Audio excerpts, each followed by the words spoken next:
इस रमज़ान के बाबरकत महीने के पहले 2 अशरों में मैंने अपना 10 किलो तक वेट कम कर लिया। जी हाँ, पकोड़े, समोसे हर चीज़ खा पी के बिना कोई एक्सरसाइज़, जिम किए, बिना कोई हैवी डाइट किए किस तरह से मैंने अपना ये वेट कम किया है। आज के इस व्लॉग में अपनी सहरी से लेकर इफ्तार तक की रूटीन में मैं आपको बताऊँगी, शेयर करूँगी बहुत ही अच्छा और सस्ता सा हेयर मास्क और बनाएँगे हेल्दी और मज़ेदार सा। बेसिकली ये रमज़ान का बहुत ही सादा, सस्ता और इफ़ेक्टिव डाइट प्लान है, जिसे आप आफ्टर रमज़ान भी कंटिन्यू कर सकते हैं। सो मेरी प्यारी शहज़ादियों, आज का ये व्लॉग बहुत ही मोटिवेशनल और इन्फॉर्मेटिव है। आपने व्लॉग को पूरा देखना है बिना स्किप करे। किसी भी पॉइंट पे आपको ये आज का व्लॉग पसंद आए तभी एक लाइक और चैनल को सब्सक्राइब करना तो बिल्कुल ना भूलिएगा। तो जी, अस्सलाम वालेकुम, क्या हाल चाल है, कैसी है मेरी प्यारी सी यूट्यूब फैमिली। उम्मीद करती हूँ मेरी सब शहज़ादियाँ बिल्कुल खैरियत से होंगी। अपनी तबीयत का आपको अब मैं ज़रा डिटेल में बताती हूँ। इस पूरे वीक में मैंने कोई 3 से 4 पोस्ट लगा के आपको बताया तो था कि मेरे साथ क्या ही मसला बना हुआ है। दाढ़, बेसिकली मेरा जो विज़डम टूथ है ना, इसको कोई स्वेयर वाला जो ना मसला बन गया था। पिछले ये फ्राइडे से मेरे विज़डम टूथ में दाढ़ में दर्द शुरू हुई है और वो दर्द इतनी इतनी इतनी ज़्यादा स्वेयर हो गई कि मैं कहती हूँ मैं बयान ही नहीं कर सकती हूँ। तो ये ट्रीटमेंट करवाते हुए कुछ क्लिप्स लिया था, तो मैंने कहा ये मैं आपके साथ शेयर कर देती हूँ और इसी में बता देती हूँ। बेसिकली ना मुझे ये एक पूरे महीने में ये बोलो कि 2 से 3 दफ़ा दर्द हल्की-हल्की लगी है, तो मैंने इतना ध्यान नहीं दिया, वही पेन किलर खाई और बस। तो लास्ट सैटरडे को इतनी ज़्यादा स्वेयर दर्द हो गई थी कि मुँह साथ ही सूज गया और इतनी ये कोई तकलीफ़ दा दर्द है ना कि मैं कहती हूँ सी सेक्शन हो गई, इतनी-इतनी तकलीफ़ें बर्दाश्त कर दी हैं, लेकिन ये दाढ़ की दर्द बहुत ही ज़्यादा तकलीफ़देह है। बहुत रोई हूँ मैं ये पूरे वीक में ना। तो फिर ये कि डॉक्टर के पास गए, अब ये है कि ट्रीटमेंट करते-करते भी ना ज़रा टाइम लगता है, आहिस्ता-आहिस्ता चीज़ें ज़रा सही होती हैं। यही है कि अगर टाइम से कर लिया जाए तो वो ज़्यादा बेहतर है, जब हम अपनी हेल्थ को इग्नोर करते हैं तो चीज़ें फिर बढ़ ही जाती हैं। तो यही मेरे साथ था। ख़ैर काफ़ी जो है ना वो रेशा पड़ा हुआ था, जिसे बोलते हैं ना पीप पड़ जाना, इन्फेक्शन हो गया था अच्छा खासा। तो 2 से 3 दिन डॉक्टर ने वो पहले क्लियर किया, फिर उसके बाद अभी मेरा रूट कैनाल हो गया, 1 दिन रूट कैनाल का प्रोसीजर था। तो इस तरह करके ना अब अल्लाह का शुक्र है कि काफ़ी हद तक मैं बेहतर हूँ और थैंक यू सो मच आप सबका। काफ़ी टोटके आपने शेयर किए, मैंने जो है ना काफ़ी ट्राई भी किए थे। पहले दिन तो मैं ज़रा टोटके ही ट्राई करती रही हूँ, दूसरे दिन मैं जाके डॉक्टर के पास गई हूँ। इतने ढीठ हो जाती हैं हम औरतें जो है ना, अपने मामले में ज़रा होती हैं ऐसी ढीली, जो कि काफ़ी गलत बात है। क्योंकि आपकी जान है तो जहान है। अगर आप सही हो तभी आप अपनी फैमिली को, बच्चों को अच्छे तरीके से सँभाल सकते हो। इसलिए कभी भी अपनी हेल्थ के साथ कॉम्प्रोमाइज़ ना किया करें। सबसे पहली बात तो यही है। सेकंड, आज का मेन व्लॉग, मेन टॉपिक, बहुत ही ज़्यादा एक्साइटेड थी इस टाइम पे इसको रिकॉर्ड करते हुए। वॉइस ओवर की वजह से मैं आपके साथ शेयर नहीं कर सकी हूँ। इतना ज़्यादा मैं कोई अच्छा फ़ील कर रही थी इस टाइम पे जब मैंने देखा कि भई मेरी ये कमीज़ इतनी ज़्यादा मुझे खुली हो चुकी है, जो मैं थोड़ी बहुत मेहनत कर रही थी ना, वो रंग लेकर आई है, तो बड़ा अच्छा लग रहा था। रमज़ान से जस्ट पहले मेरा वेट था 78 पॉइंट कुछ केजी, जो कि अब मैंने चेक किया 1 वीक पहले तो वो हो गया था 70 केजी। जी हाँ, अल्लाह का शुक्र है कि मैंने जो है ना अच्छा खासा अपना वेट लूज़ कर लिया है। बहुत ज़्यादा मेहनत नहीं की है मैंने, क्योंकि वैसे मैंने ना सुना हुआ है, अक्सर कहते हैं कि रमज़ान के बाद ना वेट हो ही जाता है कम, लेकिन ना मेरा कभी भी नहीं हुआ है। मुझे ऐसा लगता है कि मेरा बढ़ता ही था हर साल, लेकिन इस दफ़ा मेरी थोड़ी-सी कोशिशों, हल्की-सी मेहनत, ज़रा-सा शेड्यूल अपना चेंज करने से ना मुझे काफ़ी फ़ायदा मिला है। अच्छा, यहाँ पर ये सहरी का टाइम है और ये चिया सीड्स को मैंने रात को ही भिगो के रख दिया था। 1 चम्मच चिया सीड्स को ना मैं 1 ग्लास पानी के अंदर ऐसे भिगो के रख देती हूँ और उसके बाद ना इसका जो ऊपर का पानी होता है ना, जैसे कि चिया सीड्स जितने फूल जाते हैं ना, बस मैं उतना पानी रहने देती हूँ और बाकी का पानी जो है ना वो मैं फेंक देती हूँ। अच्छा, चिया सीड्स को ना ऐसे एकदम से पी लेना ना तो वो मुझे इतना वो नहीं लगता है। मैंने देखा था कि इसका जो है ना चबाने से काफ़ी फ़ायदा मिलता है। तो इसलिए फिर मैं क्या करती हूँ कि ऐसे ना चम्मच के साथ ना खाती रहती हूँ, साथ-साथ अपनी सहरी बनाती रहती हूँ और साथ-साथ ना इस तरह से एक-एक चम्मच करके तो ये चिया सीड्स मैं सारे ख़त्म कर लेती हूँ। इनको ज़रा खाना, चबाना ना वो ज़रा थोड़ा-सा ऐसे ही मुँह में जाके फूल से जाते हैं। लेकिन ये काफ़ी फ़ायदेमंद है आपके, अगर आप डाइट वग़ैरह कर रहे हो ना तो उसमें काफ़ी फ़ायदेमंद है। ये ज़रा ठंडे होते हैं आपके स्टमक, मैदे के लिए, क्योंकि मैंने अपने वज़न को 90 किलो से अब तक 70 पे लाते ना डाइट की 2 से 3 साइकिल की हैं थोड़े-थोड़े टाइम के बाद। तो इसलिए ना काफ़ी एक्सपीरियंस हो गया चीज़ों का। इससे पहले हर बार मुझे कहीं न कहीं मैदे में जलन का इश्यू हो ही जाता था। लेकिन इस बार अल्लाह का शुक्र है कि पूरा रमज़ान तकरीबन मेरा गुज़र गया तो मुझे ये इश्यू बिल्कुल भी नहीं हुआ है। क्योंकि मैंने ये चिया सीड्स ना प्रॉपर पिए हैं। इससे पहले मैंने कभी पिए, कभी नहीं पिए। लेकिन इस बार मुझे ये था कि रमज़ान है तो मुझे अपनी तबीयत ख़राब नहीं करनी है, हर चीज़ को अच्छे से ज़रा मैं मैनेज कर सकूँ। इसलिए ना मैंने प्रॉपर तरीके से चिया सीड्स को खाया है, बल्कि अच्छे तरीके से ना, पिया नहीं है, खाया है और काफ़ी फ़ायदा मिला है मुझे इससे। तो बस उठते सार ही मैंने जो है ना अपने साथ-साथ चिया सीड्स फ़िनिश किए हैं और साथ-साथ यहाँ पर जो है ना सबके लिए सहरी बन गई है। मूली के पराठे आज मैंने बनाए हैं और अपने लिए मैंने सादी रोटी ही बनाई है। सबसे पहले आपने अपने दिमाग को, अपने आप को कंट्रोल करना होता है कि हाँ भई, आपने चीज़ों को किस तरह से लेना है। सारी बात होती है आपके दिमाग को कंट्रोल करने की। बाकी सबके लिए पराठे बने हैं, लेकिन अपने लिए मैंने एक पतली-सी रोटी बनाई है, छोटा-सा पेड़ा लेके उसकी पतली-सी रोटी बनाई और साथ में सालन, आलू बैंगन का सालन बना हुआ था, तो वही मैंने सालन थोड़ा-सा ले लिया और साथ में दही 3-4 चम्मच जितना, और इसके अंदर मैंने शक्कर ऐड कर दी है। चीनी को आपने बिल्कुल ही अवॉइड करना है, मीठे के लिए आप शक्कर यूज़ कर सकते हो, लेकिन उसकी क्वांटिटी भी कम रखनी है। सहरी में हम वैसे भी सब जो है ना वो दही शक्कर खाते ही हैं। ख़ैर अब तो 10 दिन हो गए हैं ना, मेरी दही शक्कर भी बंद की हुई है डॉक्टर ने दाँत की वजह से। अच्छा ख़ैर, सहरी मेरी जब हो गई है पूरी अल्हम्दुलिल्लाह से, उसके बाद जी ये जादुई पाउडर, ये जादुई फक्की, ये आपने बना के जब रख लेनी है ना, तो आप सब कुछ खाओ-पियो। ये आपका वेट कम करेगी ही करेगी, ये मेरी गारंटी है आपको। तो यहाँ पर जी मैंने वो जादुई पाउडर का 1 चम्मच भर के इस डब्बे के अंदर डाल लिया। इसके अंदर अब मैंने ये आधा लीमू निचोड़ दिया है और पानी, गरम-गरम पानी इस पे मैंने ऐड कर दिया है। पानी इतना गरम होना चाहिए जितना आप चाय गरम पीते हो ना, तो इतना पानी गरम कर लेना आपने। तो वो इसके अंदर ऐड किया, साथ में आधा लीमू निचोड़ दिया है और साथ में ये थोड़ा-सा नमक मैंने डाल दिया है, ये काला नमक है। इससे ना ज़रा टेस्ट भी अच्छा-सा हो जाता है। और दूसरा ना, मुझे जैसे बीपी लो का इश्यू है, ये जो मौसम चल रहा है ना, इसमें मेरा बीपी लो हो जाता है। तो ये पीने से ना मेरा बीपी भी ज़रा कंट्रोल में रहता है, तो सही लगता है मुझे और इसका टेस्ट भी ना अच्छा-सा हो जाता है। अच्छा, ये मैंने पाउडर किस चीज़ों का बनाया हुआ मैं पहले भी शेयर कर चुकी हूँ, लेकिन दोबारा से भी बता देती हूँ कि ये मैंने पाउडर बनाया है जी, फक्की से मैं बोलती हूँ, इसको मैंने बनाया है ज़ीरा, सौंफ, मेथी दाना और अजवाइन से। ये 4 चीज़ों का मैंने इसमें इस्तेमाल किया हुआ है, ठीक है? तो वो मैंने जो है ना आराम से बैठ के वहाँ पर पी लिया है। उसको ना इतना ही गरम पीना है जितना आप चाय गरम पीते हो, इतना ही गरम ये पानी पीना है आपने।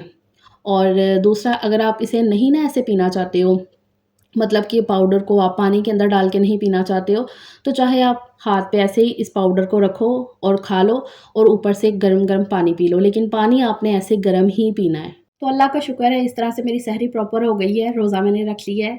फिर अभी ये सुबह का टाइम हो गया है, तो अब मुझे घर के सारे काम-शाम करने थे मॉर्निंग के, वही जो क्लीनिंग के होते हैं, लेकिन उससे पहले आज मैं ये मास्क बना के अपने हेयर्स पे लगाऊँगी। 15-20 दिन बाद मैं ये पूरी कोशिश करती हूँ कि मैं इसको बनाऊँ और अपने हेयर्स पे लगाऊँ। मैंने ना हर दिन के एक शेड्यूल में से ना 15-20 मिनट या हद आधा घंटा ऐसे निकालना ही होता है, जिसमें मैं एक्स्ट्रा काम कर लूँ। उसमें अगर मेरी स्किन केयर करनी है, सेल्फ केयर करनी है या घर का कोई ऐसा काम जो करने वाला है लेकिन उसके लिए टाइम नहीं मिल रहा होता है, तो वो कर लिया। इससे ना बर्डन नहीं होता है मुझ पे, तो ये मैंने ना एक शेड्यूल सेट करके रखा हुआ है। बाकी ना सारी बात होती है आपके माइंडसेट की। अगर आप मेंटली तौर पे किसी चीज़ के लिए प्रिपेयर हो ना कि हाँ भई, आपको ये काम करना है, तो वो आप कर ही लोगे। उसके लिए कभी आप ये नहीं बोलोगे कि नहीं भई, हमें तो टाइम ही नहीं मिलता अपनी सेल्फ केयर के लिए, अपनी स्किन केयर के लिए। सिर्फ़ बात होती है सारी आपके माइंडसेट की। अच्छा, यहाँ पर जी मैंने ये मास्क को बनाने के लिए एलोवेरा जेल का यूज़ करना है। तो वैसे मैंने ना इसमें डब्बे वाली जो बाज़ार की एलोवेरा होती है ना, वो यूज़ कर लेती हूँ। लेकिन आज वो मेरी ख़त्म हुई थी, तो इसलिए फिर मैंने नेबर की तरफ से ना ये फ्रेश एलोवेरा जेल मँगवा ली थी। तो इसका एक पत्ता ही काफ़ी था, उसमें से ना मैंने काफ़ी निकाल ली थी चम्मच के साथ ना। उसकी सारी जेल निकाल ली और ये फ्रेश है तो इसको ज़रा ब्लेंड करना पड़ेगा, तो इसलिए फिर मैंने मसालादानी के छोटे वाले जार में डाल दी थी। और साथ में इसमें 1 अंडे की सफ़ेदी का इस्तेमाल किया है। 1 अंडे की सफ़ेदी सिर्फ़ यूज़ करनी है, ज़र्दी को मैंने सेपरेट कर दिया था और साथ में 2-3 चम्मच इसमें मैंने दही के ऐड कर दिए थे। तीनों चीज़ों को ब्लेंड करके निकाल लिया और ये लास्ट में इसमें हेयर ऑयल जो भी आप यूज़ करते हो ना, 2-3 चम्मच वो डाल के अच्छे से मिक्स कर लो और फिर कंफर्टेबल तरीके से ना इसको आपने अपने हेयर्स पे अप्लाई कर लेना है। क्योंकि ये ज़रा थोड़ा-सा मेसी सा काम है ना, इसलिए मैंने ऑफ कैमरा अच्छे तरीके से ना सारे बालों में ये लगा लिया है। मेक श्योर आपने यही करना है कि ये जड़ों में, रूट्स में अच्छे तरीके से लग जाए और जो बाकी का है ना, वो आपने पूरी लेंथ में लगा देना है। पूरे जो बाल है ना आपके इस मास्क के साथ कवर हो जाएँ। ऊपर से मैं ऐसे शॉपर पहन लेती हूँ, इससे ये होता है वो जो टपकता हुआ है ना, फिर ऐसे मुँह पे नहीं आता है, क्योंकि वो अंडा वगैरह भी इसमें ऐड है ना, तो वो फिर स्मेल सी आने लगती है, इसलिए मैं ना शॉपर पहन लेती हूँ। और ये जो मैंने एलोवेरा इसमें यूज़ की है ना, तो इसके छिलके में भी अच्छी खासी लगी होती है, तो इसको मैं अपने फेस पे रब कर लेती हूँ, तो ये स्किन केयर भी हो जाएगी। एलोवेरा के तो इतने बेशुमार फ़ायदे हैं ना कि मैं कहती हूँ इसके मैं जितने फ़ायदे गिनाने बैठूँ ना, उतने ही कम हैं, बेशुमार फ़ायदे हैं इसके। तो इसी तरह से ना घर के सारे काम करने से पहले मैं ऐसे कभी भी स्किन केयर, सेल्फ केयर करनी हो ना, तो मैं कर लेती हूँ। तो फिर ये होता है कि ना वो लगा के ऐसे बैठो तो उलझन सी होने लगती है, तो काम करते रहो ना तो ज़रा ईज़ी हो जाता है। तो इसलिए ना वो सब करके लगा के ही मैंने घर के पूरे काम ख़त्म कर लिए थे और उसके बाद मैं जाके फ़्रेश हो गई थी। और अभी ये ज़ोहर का टाइम हो गया है, नमाज़ मैंने पढ़ ली है और अब मैं कुरान पाक की तिलावत कर लेती हूँ। मौसम तो काफ़ी अब चेंज हो गया है ना, टाइम में भी काफ़ी बरकत हो गई है। अब ज़ोहर के बाद चाहे 1-2 घंटे की रेस्ट भी कर लो, लेट जाओ, तो आराम से पीछे टाइम बचता है इफ़्तार बनाने के लिए, कोई हड़बड़ी नहीं मचती है। वरना पहले अशरे में तो ऐसा होता था कि जैसे ज़ोहर की नमाज़ पढ़ी है, बस फ़ौरन से किचन में आओ और लग जाओ अपने काम पे। अब तो ये है ना कि ज़रा चीज़ें भी लिमिटेड हो गई हैं और दूसरा टाइम में तो बरकत हो ही गई है। ख़ैर जी, मैंने आज चने बॉयल करने थे, व्हाइट चने ख़त्म हो गए थे फ्रीज़र में पड़े हुए जो बॉयल करके मैंने रखे थे ना, कोई भी चाट वग़ैरह बनाने के लिए। तो वो ख़त्म हो गए थे, तो इसलिए फिर मैंने चने रात को ही भिगो दिए थे। अभी सबसे पहले मैंने चनों को ही सीटी लगवा ली है, बॉयल करके निकाल के स्टेन करके रख दिया। और आज सब्ज़ी में मैं बनाऊँगी कचनार की सब्ज़ी, हस्बैंड को काफ़ी ज़्यादा पसंद है और ये आती भी काफ़ी लिमिटेड टाइम के लिए ना, सिर्फ़ 1 महीने के लिए होती है ये सब्ज़ी। तो 1 महीने में 2-3 दफ़ा बन जाती है मेरे घर में। आज मैं ये पहले दिन बनाने लगी थी, तो मैंने ये 1 पाव जितनी मँगवा ली है, क्योंकि रमज़ान में ना सालन ज़रा कम ही खाया जाता है। तो इसलिए ना फिर और वैसे भी हस्बैंड को ही ज़्यादा पसंद है, बच्चे पता नहीं खाएँगे या नहीं खाएँगे। तो इसलिए ना फिर मैंने इसको मँगवा के ना तो इस तरह से इसकी डंडी से रख के तोड़ना होता है और इसको मैंने ना गर्म पानी में डिप कर दिया है, क्योंकि इसके अंदर ना हल्का-सा वो कसैलपन सा होता है, तो इसलिए खाली नॉर्मल पानी से धो के नहीं रखना होता है। इसको ना मैं इस तरह से गर्म पानी के अंदर डिप करके रख देती हूँ और दूसरी साइड पे मैंने तैयारी कर ली मसाले की सारी। इसके अंदर मैं चिकन डालती हूँ, तो यहाँ पर मसाला जैसे ही प्याज़ ज़रा हल्के से ब्राउन हुए हैं ना, उसमें कलर चेंज हुआ है, तो फिर इसमें मैंने चिकन डाल के इसको फ्राई कर लूँगी अच्छे तरीके से। चिकन जब हो जाएगा तो इसमें अदरक लहसुन पेस्ट ऐड कर देनी है। चिकन को बहुत अच्छे से फ्राई कर लेना है। किसी भी सालन में आप चिकन यूज़ कर रहे हो ना, तो इस तरह से चाहे उसको फ्राई कर लें, लेकिन लाज़मी हो जाए। इससे ना उसकी रॉ स्मेल ख़त्म हो जाती है। तो बाकी सारे मसाले भी इसमें ऐड कर देने हैं और अच्छे तरीके से इसकी मैं भुनाई कर लूँगी। और तब तक हस्बैंड भी आ गए थे और वो आते-आते ये स्ट्रॉबेरीज़ ले आए थे। ये मैं निकाल के रखती हूँ, इसको धोकर इसकी डंडियाँ उतार के ना तो फिर मैं रखूँगी। अल्लाह का शुक्र है अब तो काफ़ी सस्ती हो गई है, जब नई-नई हस्बैंड लेकर आए थे ना तब ₹600 किलो थी और आज वो मुझे बता रहे थे कि फ़रा ₹300 किलो मिल रही थी। ख़ैर जी, यहाँ पर मसाला जब चिकन के साथ अच्छे तरीके से भुन गया है ना, तो फिर इसके अंदर मैंने ऐड कर दिए कचनार। इसको मैंने पहले थोड़ी देर के लिए भून लिया था, फिर 2 घूँट जितना पानी डाल के ना इसको हल्की आँच पे कवर करके पका लिया है। तो यहाँ पर ये सालन बन के तैयार हो गया है। इसके ऊपर से मैंने सब्ज़ मिर्चें डाल दी थी, तो ये बन गया है। अब यहाँ पर मैं ये चाट तैयार कर लेती हूँ। ये बहुत ही मज़े की हेल्दी चाट है और डाइट वालों के लिए तो ये बहुत ही ज़्यादा बेहतरीन है। तो यहाँ पर मैंने ये बॉइल्ड चने व्हाइट वाले ले लिए हैं और इसके अंदर 1 खीरा, 1 प्याज़ और 1 टमाटर को मैंने बिल्कुल बारीक सा चॉप कर लिया था। ये तीनों चीज़ें इसमें डाल दी। साथ में ये लीमू का रस इसमें ऐड कर दूँगी। ये आधा लीमू था, ये मैंने इसमें डाल दिया। नहीं, 1 लीमू मैंने पूरा ही ऐड किया था, क्योंकि आधे लीमू में से ना इतना रस नहीं निकला था। तो बस 1 पूरा लीमू इसमें मैंने निचोड़ दिया और उसके बाद ये दही के अंदर मैं ये हरी चटनी मिक्स कर लूँगी। हरी चटनी के अंदर मैंने नमक, मिर्चें और इसमें ज़ीरा भी ऐड करके ना तो फिर पीस के रखा हुआ है। तो यही मैंने हरी चटनी थोड़ी-सी लेकर इसमें डाल दी है। अच्छे से इसको मिक्स कर दूँगी और बस ये चना चाट के अंदर चले जाएगी।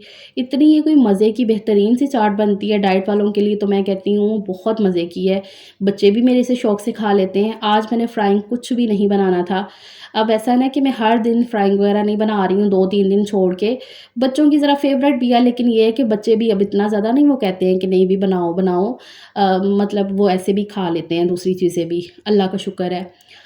तो यहाँ पर ये देखें जी, मैंने वो जो चटनी हरी मिक्स की थी ना दही के अंदर, बस वही दही मैंने इसमें डाल दी है और अच्छे से मैं मिक्स कर दूँगी। तो ये लाजवाब सी बेहतरीन सी चाट बन के हो गई है तैयार।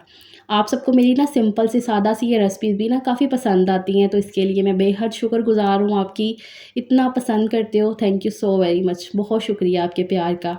इस टाइम पे आपको अगर वीडियो अच्छी लग रही है, कुछ भी पसंद आ रहा है ना, तो लाज़मी सब्सक्राइब करिएगा, लाइक भी करिएगा वीडियो को।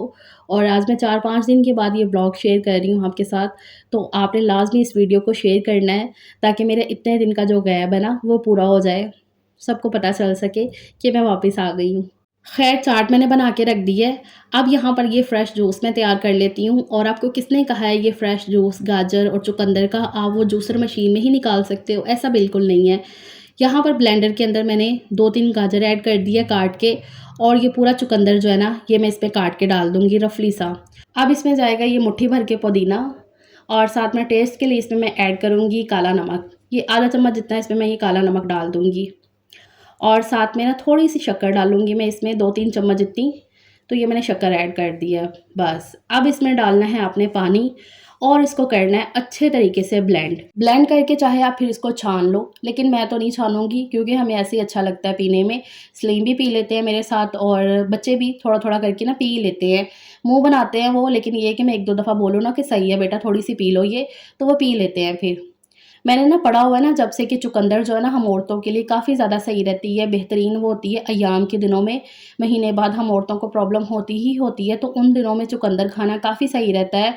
एक तो हमें वीकनेस नहीं होती है, दूसरा हमारी खून की कमी पूरी हो जाती है, तो चुकंदर काफ़ी सही है। तो इसलिए ना किसी न किसी तरीके से चाहे इसका जूस बना लें इस तरह से, या वैसे इसको एज़ अ सैलेड यूज़ कर लें, लाज़मी चुकंदर का इस्तेमाल किया करें। तो इस तरह से अल्लाह का शुक्र है आज की इफ्तार तैयार हो गई है। यहाँ पर ये रिफ्रेशिंग सा फ्रेश जूस है, साथ में मैंने रख ली है जी आधी रोटी, और सालन जो मैंने अभी बनाया वो हो गया, और साथ में चना चाट, और फ्रूट्स में मैंने मेलन काट लिया है।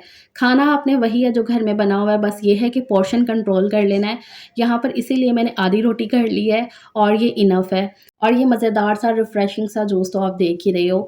अच्छा, आज मैंने वैसे फ्राइंग कुछ नहीं बनाया, लेकिन ये है कि मैं वैसे फ्राइंग बनाती भी हूँ और खा भी लेती हूँ। लेकिन वही बात है कि ज़रा थोड़ा कंट्रोल करके, कम क्वांटिटी में खा लेती हूँ, पोर्शन ज़रा कंट्रोल करके आपने खाना है। खाना आपने वही है जो घर में बना हुआ है, बस पोर्शन ज़रा कंट्रोल कर लेना है।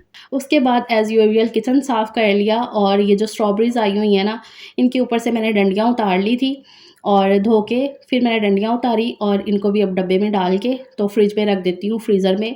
ये फ्रीज़ हो जाएँगी। इस तरह से ना ये फिर ख़राब भी नहीं होती हैं, जब भी शेक वग़ैरह बनाना हो, क्योंकि स्ट्रॉबेरीज़ का ज़्यादा शेक ही बनता है, वैसे ना ये कम ही खाते हैं मेरे बच्चे। ख़ैर ये सब समेटने के बाद मैं अपने लिए बना लूँगी वही कहवा जो मैंने सुबह के टाइम पिया था सहरी में। पाउडर जो मैंने बना के रखा हुआ है, ऐसे मैं पानी गरम करूँगी और उसके अंदर वही 1 चम्मच पाउडर इसमें डाल के उसी तरीके से, तो इस तरह से सहरी और इफ्तारी के बाद मैं ये कहवा पीती हूँ। अल्लाह का शुक्र है, बहुत ही बेहतरीन रिज़ल्ट है इसके। सो दैट्स इट, ये मेरा आज का व्लॉग है। उम्मीद करती हूँ मेरी बहनों को अच्छा लगा होगा, तो फिर लाइक, शेयर और चैनल को सब्सक्राइब करिएगा। टेक केयर, अल्लाह हाफ़िज़।